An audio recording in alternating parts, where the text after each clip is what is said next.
कलकत्ता के दक्षिणेश्वर मंदिर में रामकृष्ण, एक जवान पुजारी, रोज मां काली की पूजा करते थे। लेकिन फिर भी उनका मन शांत नहीं था।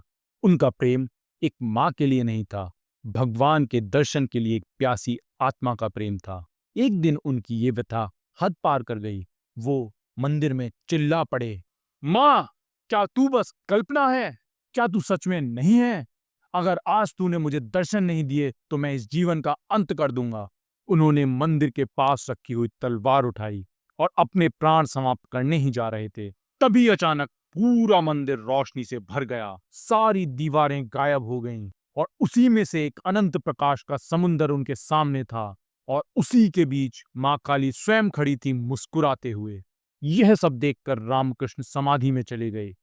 कुछ देर के लिए उनका शरीर तो था, पर चेतना उनसे परे हो चुकी थी। अब उन्हें एहसास हो चुका था कि भगवान तो सत्य हैं।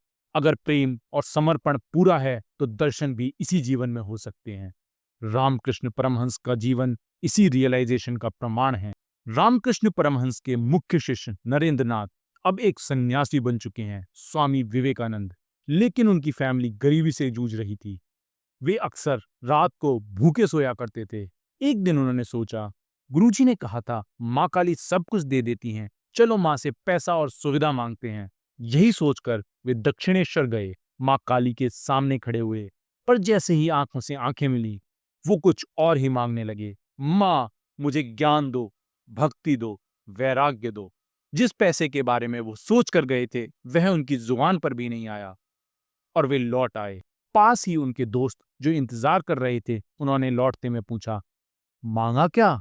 तब नरेंद्र नाथ बोले, जब मैं उस मां के सामने खड़ा हुआ तो पैसे या सुविधा मांगने की हिम्मत ही नहीं हुई। ये 3 बार हुआ।